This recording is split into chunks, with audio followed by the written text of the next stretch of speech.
بسم الله الرحمن الرحيم. الحمد لله رب العالمين، والصلاة والسلام على أشرف المرسلين سيدنا محمد وعلى آله وصحبه أجمعين.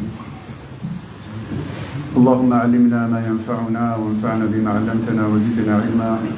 سبحانك لا علم لنا إلا ما علمتنا إنك أنت العليم الحكيم. اللهم أرنا الحق حقا وارزقنا اتباعه وأرنا الباطل باطلا وارزقنا اجتنابه. اللهم ألهمنا مراشد أمورنا يا حي يا قيوم برحمتك نستغيث. أصلح لنا شأننا كله ولا تكلنا إلى أنفسنا طرفة عين. اللهم اهدنا لما اختلف فيه من الحق بإذنك إنك تهدي من تشاء إلى صراط مستقيم. أما بعد، إخواني أخواتي chers frères et sœurs، طيب الآن اليوم إن شاء الله نتكلم عن مسألة مهمة شهدناها، ثم غدا إن شاء الله نبدأ في سلسلة قصص الأنبياء. Donc aujourd'hui, Inch'Allah, on va parler sur un sujet important qu'on a vécu hier. Et demain, Inch'Allah, on commence la série sur les récits des prophètes et messagers. طيب، رأينا البارحة أن بعض البلدان الإسلامية أعلنوا بداية شهر رمضان لليوم، يعني 18 من فبراير، أول يوم رمضان. وبعض البلدان الإسلامية أعلنت بداية شهر رمضان غدا الخميس 19 فبراير. لماذا هذا؟ ثم هذا اختلاف، لماذا يكون هذا الاختلاف في البلدان العربية؟ ثم هذا الاختلاف كان له أثرا في فرنسا، فوقع اختلاف. طيب، on a vu hier donc certains pays musulmans ont annoncé le début du mois de Ramadan pour aujourd'hui, le 18 février. D'autres pays musulmans ont annoncé le début du Ramadan pour demain, jeudi 19 février. Pourquoi il y a ce genre de différence? Pourquoi il y a ce genre de divergence? Et puis, cette divergence, bien entendu, a eu un impact ici en France. Donc, certains ont jeûné aujourd'hui et d'autres jeûneront demain. طيب، المسألة هذه ليست جديدة، وهذه المسألة كانت موجودة حتى في عهد الصحابة، هذا الاختلاف. لماذا؟ فقرر العلماء واجتهد العلماء وحققوا في الأمر، فكان هناك آراء فقهية بين المذاهب والعلماء. فهناك ما يسمى باتحاد المطالع، وهناك ما يسمى باختلاف المطالع. ما معنى هذا الكلام؟ اتحاد المطالع يقول به الكثير من العلماء، ومنهم المالكية والحنابلة والحنفية، يقولون باتحاد المطالع. ما معنى هذا الكلام؟ معنى أنه إذا رؤي الهلال في بلد من البلدان الإسلامية لزم الآخرين اتباع هذه الرؤية وبداية الصيام. هذا الرأي الأول موجود عند الحنفية والحنابلة والمالكية. طبعا الرأي الثاني هو أنه يلزم البلد الذي يرى الهلال، ثم البلدان الأخرى تلزم إذا كانت قريبة، أما إذا كانت بعيدة جدا فلا تلزم. هذا الرأي الثاني أيضا موجود عند الحنفية وعند الحنابلة وعند المالكية. الرأي الثالث هو رأي الشافعية، ويقول باختلاف المطالع. ليس هناك اتحاد مطالع بل كل بلد يرى هلاله ويصوم حسب رؤيته ويفطر حسب رؤيته، ولا تلزم رؤية أخرى. لا يلزم البلد برؤية بلد آخر. هذه الآراء الثلاثة الموجودة منذ قرون، منذ عهد الصحابة والتابعين وتابع التابعين. هذا الأمر هذا موجود في الفقه، يعني أمر قديم جدا وموجود في الفقه، وحتى بين الصحابة وجد هذا الاختلاف.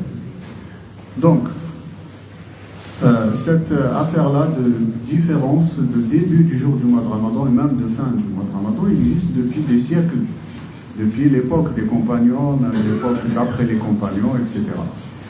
Et les écoles juridiques, les écoles de fiqh ont adopté ces avis-là. Donc qui sont divisés en trois avis en fait, en trois avis, et ces trois avis se résument comme ceci. D'abord, ce qu'on appelle l'unité de l'observation, et ça c'est un avis qui est partagé par les Malikites, les Hanbalites et les Hanafites. Ça veut dire quoi, l'unicité ou l'unité de l'observation? C'est-à-dire si un pays observe la lune, observe le début donc, du mois de Ramadan, ça engage les autres pays musulmans à suivre cette vision-là, ou cette observation-là. D'accord? Quelle que soit la distance de ces pays. Ça, c'est le premier avis.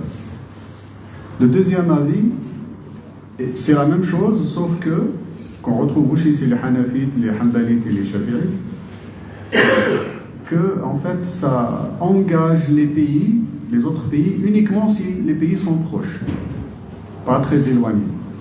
D'accord? C'est relatif, c'est proche et tout, c'est relatif. Hein? Mais le troisième avis, qui est celui des Shafi'ites, dit qu'il n'y a pas d'unité d'observation. Chaque pays, chaque endroit observe pour lui-même, et jeûne par rapport à son observation, et arrête de jeûner, fait l'Aïd par rapport à son observation, et il n'est pas obligé de suivre l'observation des autres. D'accord? Il y a un autre avis, mais ce n'est pas un avis, c'est une conséquence de ces trois avis en fait. Il y a un autre avis, mais c'est une conséquence de ces trois avis, c'est que le peuple doit suivre la décision du gouverneur. Tout simplement. Donc ça n'a rien à voir avec les trois avis, sauf que le peuple doit suivre l'avis de l'État où il est. طيب هذا الرأي الرابع وليس برأي ولكنه يعني نتيجة الآراء الثلاثة هو أن المؤمنون أن المسلمين والمؤمنين يتبعون قرار الحاكم. هذا هو. إذا قرر الحاكم بداية رمضان يتبعون قرار الحاكم. هذا ليس برأي ولكنه يعني نتيجة الآراء الثلاثة. D'accord. Donc, comme on a dit, ça a des conséquences. Il s'avère qu'hier, البارحة هناك كان بلد من البلدان الإسلامية وهي السعودية، هم يعني يراقبون الهلال منذ قرون يعني. وكل البلدان الإسلامية تراقب الهلال منذ قرون، ولكن الآن هناك وسائل تواصل فنعرف في الدقيقة ماذا قرر في السعودية.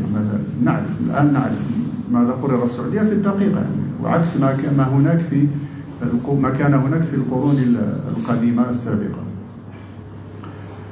الآن إذا أعلنت السعودية كل العالم يعلم، حتى ترى في وسائل التواصل يعني ينشرون رؤية الهلال السعودية، رؤية الهلال السعودية إلى آخره، فيرتبك الجميع.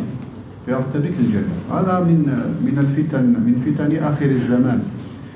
هذه وسائل التواصل من فتن وبلاءات وابتلاءات آخر الزمان.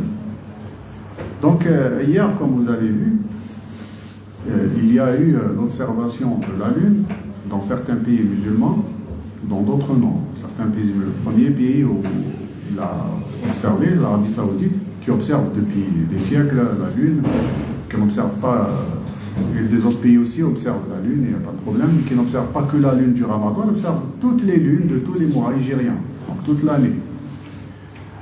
C'est pour ça que parfois c'est un peu bizarre. Le calendrier qui est établi toute l'année, tous les mois, que ce soit Muharram ou que ce soit que ce soit Safar, ou que ce soit Rabi' al-Awwal, ou Rabi' al-Thani, etc., ou Dhul Hijjah, surtout Dhul Hijjah et Dhul Qa'da, on suit le calendrier de l'Arabie Saoudite. Mais pour le Ramadan, je ne sais pas pourquoi, les gens n'arrivent pas à suivre. Bizarre. Donc, toute l'année, on suit le même calendrier, on se réfère toujours à ce qu'on appelle le calendrier de al-Qura, c'est-à-dire à Mecca. al-Qura, c'est-à-dire Mecca, ils font les calendriers qui sont suivis généralement partout dans le monde, surtout ici en France. Donc pour les calendriers, on suit toute l'année, et quand il arrive le mois de Ramadan, bizarrement, certains disent non, on ne va pas suivre. Bon, Allah. Bon. Ça, c'est une question quand même à creuser. En tous les cas, l'Arabie Saoudite a observé, ils observent depuis des siècles, ils ont les moyens d'observer, ils ont l'expérience, comme les autres pays, il n'y a pas de problème. Sauf que dans l'Arabie Saoudite, dans plusieurs endroits, la Lune a été observée. Bon, vous avez les scientifiques qui étudient l'astronomie, tous les astrophysiciens, etc., ont dit que la Lune était impossible à observer. Malgré qu'elle soit présente, mais elle était impossible à observer. Donc, ils disent que c'est une information scientifique vérace et incontestable. La science, comme moi-même je suis scientifique, je sais qu'elle est basée sur l'expérimentation. Donc parfois les données théoriques ne sont pas vérifiées par la pratique, par les données expérimentales. Parfois, effectivement, ça coïncide, la théorie coïncide avec l'expérimentation, et parfois l'expérimentation, la théorie ne coïncide pas avec l'expérimentation. Donc ils ont dit que la Lune apparaissait pendant 2 minutes après le coucher du soleil, donc il est impossible, et c'est certifié, c'est impossible. Celui qui dit qu'il a observé, il a menti. Pourquoi? Mais l'expérimentation nous dit qu'il y a eu quand même beaucoup d'observations. Donc c'est une question quand même à se poser un peu. Ces scientifiques devraient quand même se poser cette question. Ils disent à l'œil nu, on ne peut pas l'observer, effectivement, même pas avec le télescope, sauf avec des instruments infrarouges, etc. Bon, Allahu a'lam. Je ne suis pas scientifique dans ce domaine-là, mais bon. Mais je sais au moins que les théories, parfois, ne sont pas vérifiables par l'expérimentation. Donc dire qu'il est impossible que la Lune ait été observée hier, ça veut dire qu'on est en train de dire que tout un pays est un menteur. Que toute l'Arabie Saoudite, c'est des menteurs. Qatar aussi, les Émirats, les autres pays qui ont observé, la Palestine, etc., qui ont décrété, qui ont annoncé avoir observé le croissant lunaire du mois de Ramadan. Dans l'islam, un des fondements de notre religion, c'est de ne pas traiter les autres de menteurs. Surtout quand il s'agit de musulmans dignes de confiance, comme nos frères en Arabie Saoudite, comme nos frères au Qatar, comme nos frères au Nigeria, je crois, il a été observé, je ne sais pas, aussi dans des pays africains aussi, beaucoup de pays ont annoncé avoir observé. Et effectivement, d'autres astrophysiciens disent qu'effectivement, il aurait pu être observé, ou il était observable en Polynésie à 3h du matin. Le coucher du soleil chez eux, c'est à 3h du matin. Donc eux, effectivement, c'était possible de l'observer. Et du coup, certains scientifiques et certains savants musulmans ont dit on peut prendre en considération cette information-là et considérer que le mercredi est le premier jour du mois de Ramadan, en se basant sur cette observation-là qui était possible scientifiquement, entre guillemets. Donc voilà, donc dire que ces pays-là, tous ces pays-là, c'est des menteurs, c'est un peu gros quand même. Bon, je continue en français un peu pour gagner du temps. C'est un peu gros quand même d'accuser tous ces pays de menteurs.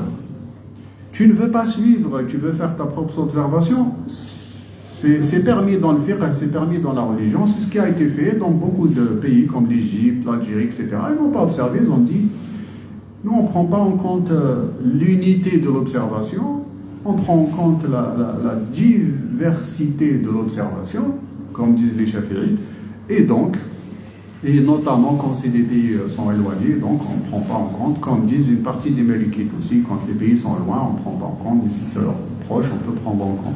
En tous les cas, c'est un ijtihad, et on n'est pas obligé, dans cette affaire-là religieuse, on n'est pas obligé d'être précis comme on l'est dans les prières, les 5 prières, comme on l'est dans Zakat, etc., où il faut être précis, bien sortir de 2,5%, non pas moins, etc. Et les prières aussi, on ne va pas faire la prière du Maghreb avant le coucher du soleil. Là, dans ce genre de cas, on doit être précis. Mais dans le cadre du Ramadan, Allah subhanahu wa ta'ala nous a laissé ce libre ijtihad. Aujourd'hui, parce qu'il y a la technologie, on n'arrive pas à comprendre qu'il puisse y avoir différence. Mais quand il n'y avait pas la technologie, tout le monde acceptait. Muawiyah ibn Abi Sufyan, qui était à Bagdad en jeûnait, et Ibn Abbas, le compagnon du prophète sallallahu alayhi wa sallam, Abdullah ibn Abbas, dans le Hijaz, à Médine et à Ulama, qui n'ont pas jeûné. Pourquoi? Parce qu'Ibn Abbas a dit, nous on va jeûner, comme a dit le prophète sallallahu alayhi wa sallam, en observant la lune, et si on n'observe pas, on ne jeûne pas. Et quand on va faire l'Aïd, eh ben on va regarder la lune, etc. Donc vous voyez, il y a eu divergence. On lui a posé la question, est-ce que ça ne te suffit pas l'observation de Muawiyah à Bagdad? Il a dit non. Donc le prophète sallallahu alayhi wa sallam nous a dit, Soumu li ru'yatihi wa aftiru li ru'yatihi. Jeûnez quand vous l'observez, arrêtez de jeûner quand vous l'observez, c'est-à-dire pour le mois de Shawwal, pour l'Aïd. Donc c'est une chose qui était acceptée même par les compagnons. Et c'est une chose qui était acceptée après avec les successeurs tabi'in, avec tabi'in, les grands savants, etc. Donc c'est une chose qui était acceptée depuis très longtemps. Qu'il y ait divergence entre le premier jour du Ramadan entre des pays, c'est quelque chose d'accepté depuis des siècles.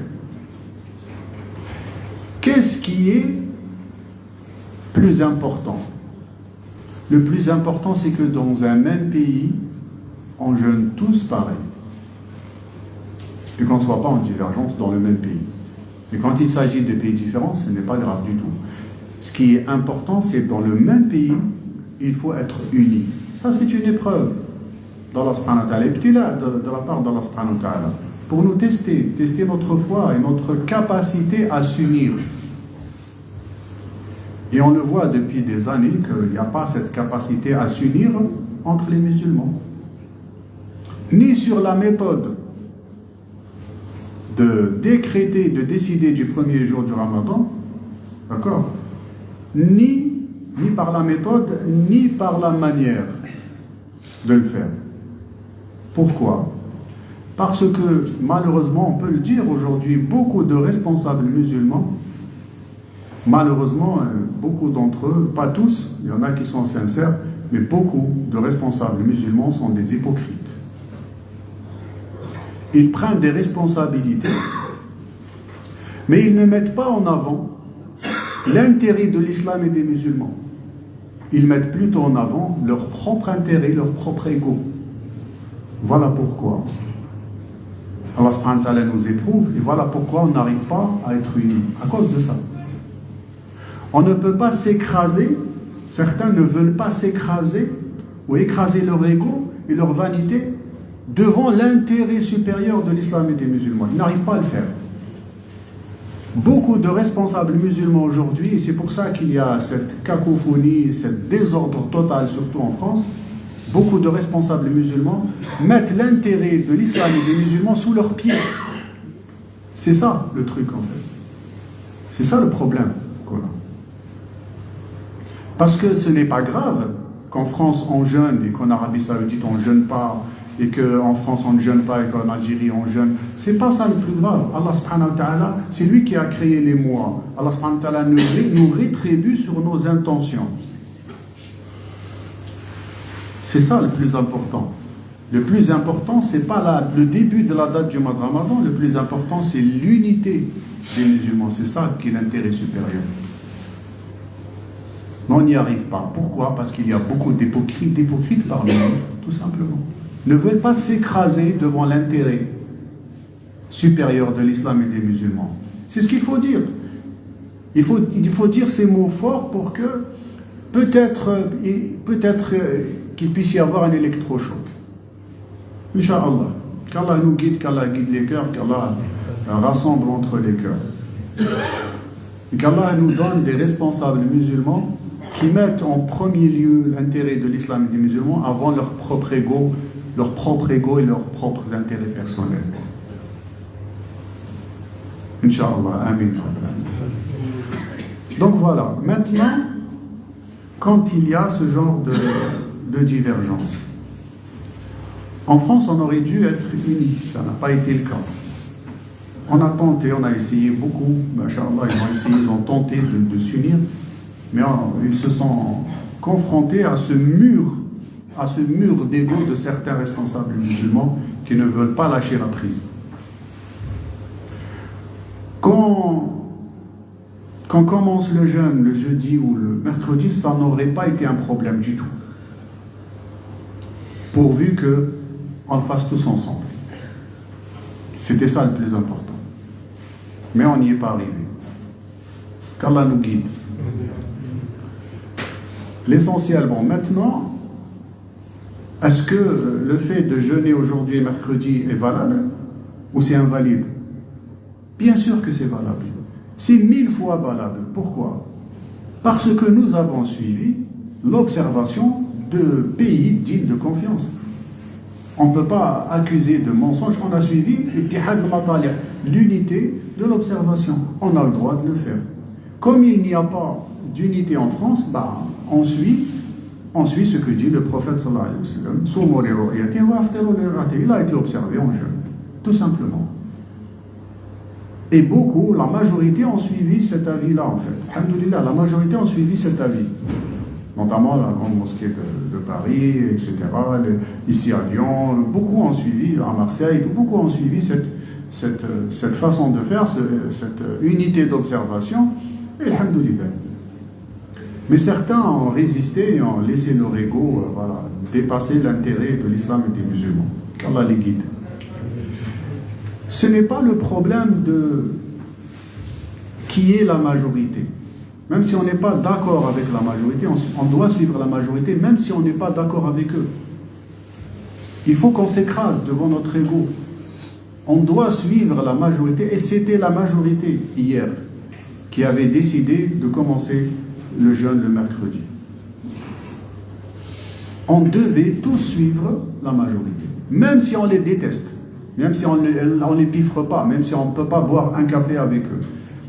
Mais à partir du moment où c'est la majorité qui était présente à la mosquée de Paris, etc., des fédérations et tout, il fallait suivre. Nous, on pensait sérieusement que jeudi serait le premier jour du Ramadan parce qu'on a regardé, effectivement, les scientifiques ont dit que ça n'allait pas, peut-être pas possible du tout de l'observer. On était allé dans ce sens. Mais à partir du moment où on a un témoignage, des témoignages, un pays tout entier, des pays qui ont témoigné de l'observation de la Lune, on revient sur notre avis. Il n'y a pas de problème. Pour l'intérêt de l'islam et des musulmans, on revient, on fait marche arrière. Et c'est ce que font généralement les musulmans sages. Et les savants et les responsables sages reviennent sur leurs décisions pour l'intérêt de l'islam et des musulmans. C'est ça ce que devaient faire et que devraient faire normalement les responsables musulmans. Alhamdoulilah, il y en a eu beaucoup qui l'ont fait, mais malheureusement, il y a aussi un grand nombre qui ne veulent pas s'écraser. Qu'Allah les guide, qu'Allah nous guide tous. En tous les cas, notre jeûne est valable. Le problème, c'est qu'il y a des petits joueurs, on va dire, vraiment des petits joueurs dans le fiqh et dans la science qui viennent faire la polémique, qui viennent lancer des polémiques sur il ne fallait pas jeûner, nous avons ceci, nous avons une association qui observe en France, mais vous n'êtes pas une référence. Pourquoi vous voulez être une référence par la force? Lorsqu'on aura une instance unie en France, ça sera la référence et on la suivra. Mais à partir du moment où il n'y a pas de référence, vous n'êtes pas là pour vous mettre en position de référence et dire que les gens n'auraient pas dû jeûner parce que nous n'avons pas observé la lune. Mais qui vous a donné cette mission d'aller observer la lune? Vous êtes donné cette mission à vous-même et vous avez décidé que vous êtes une référence. Mais personne ne vous a donné cette mission et personne ne vous a délégué pour être la référence. Donc vous n'avez pas à décréter que vous êtes la référence. Et après, allez mettre la polémique partout dans les réseaux sociaux. Voilà, il est où le problème? C'est pas de respecter, mais juste derrière, aller mettre la polémique. Et c'est ça le plus grave, surtout ici en France. Donc voilà, jeûner le mercredi, c'est 1000 fois valable. Jeûner le jeudi, pour ceux qui ont décidé de jeûner le jeudi, c'est valable aussi, en ayant suivi l'observation de l'Algérie ou d'autres pays, etc., etc. Tant qu'on n'a pas une instance commune en France, une instance de référence, il n'y a pas de souci. On a essayé de rassembler le maximum, bon, ça, on n'a pas réussi, mais au moins la majorité était d'accord pour suivre l'observation et décréter le ramadan aujourd'hui. Alhamdoulilah, de toute façon, on a commencé à jeûner, qu'Allah accepte. Ceux qui commenceront demain, qu'Allah accepte. Mais par contre, il y a des conséquences. Pour ceux qui ont commencé, par exemple, à jeûner avec l'Algérie, ou étaient, par exemple, en Algérie, ça arrive. Quelqu'un est en Algérie, donc il va commencer à jeûner demain. Beaucoup sont en Algérie parce qu'ils sont en vacances. Par exemple, ils vont commencer à jeûner demain. Lorsqu'ils viendront en France, qu'est-ce qui va se passer? Et que, mais ça dans le fiqh, ça existe. Vous voyez, le fiqh, il a répondu à tout. Depuis des siècles, ce n'est pas quelque chose de nouveau. Ce n'est pas quelque chose de nouveau. Il faut bien savoir ça. Ce que nous vivons aujourd'hui, ce n'est pas nouveau. C'est des choses qui existent depuis des siècles. Et les savants ont donné les réponses dans le fiqh et dans la jurisprudence. Quelqu'un qui a commencé à jeûner en Algérie, par exemple, donc jeudi, il viendra en France. Le jour du 29e jour du Ramadan en France, on va aller observer ou regarder ou attendre l'observation de la lune pour décréter l'Aïd, c'est le lendemain ou pas. Nous aurons jeûné 29 jours et ceux qui ont commencé à jeûner jeudi auront jeûné 28 jours. On est d'accord? Ils auront jeûné 28 jours. Si nous, le Ramadan sera 29 jours, donc on va faire l'Aïd le lendemain. Les gens qui ont commencé à jeûner le jeudi, ils sont à 28 jours. Qu'est-ce qu'ils doivent faire? Récupérer une journée. Barakallahu fik.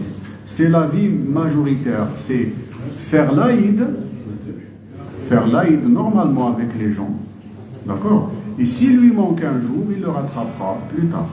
C'est-à-dire qu'il aura fait 28 jours, il fait l'Aïd avec les Français, surtout si on a jeûné 29 jours. Et puis, s'il lui manque un jour, parce qu'il a jeûné 28 jours, il rattrapera un jour. Parce que c'est interdit de jeûner le jour de l'Aïd. Par contre, si nous, on va jeûner 30 jours, et que donc la personne qui a commencé le Ramadan le jeudi, elle va être à 29 jours. Il fait l'Aïd avec nous, il n'a rien à rattraper. C'est l'avis de la majorité des savants, il n'a rien à rattraper. Pourquoi? Parce que le Ramadan c'est 29 ou 30 jours. Il n'y a pas de problème. Mais 28 jours, non. Si nous on jeûne 30 jours et qu'on fasse l'Aïd, et que lui il a jeûné 29 jours, il fait l'Aïd avec nous, il n'a pas à rattraper sa journée. Maintenant, on va parler du cas inverse. Quelqu'un qui a commencé à jeûner en France, puis il est parti en Algérie. Si en Algérie c'est 30 jours, il aurait jeûné combien? 31. 31, ouais. Alors que disent les savants? La même chose. Il jeûne avec eux, il fait l'Aïd le 31, il rajoute un jour, il fait 31 jours, et ça sera une nafila pour lui, mais il ne fait pas l'Aïd tout seul. Il fait l'Aïd avec les musulmans.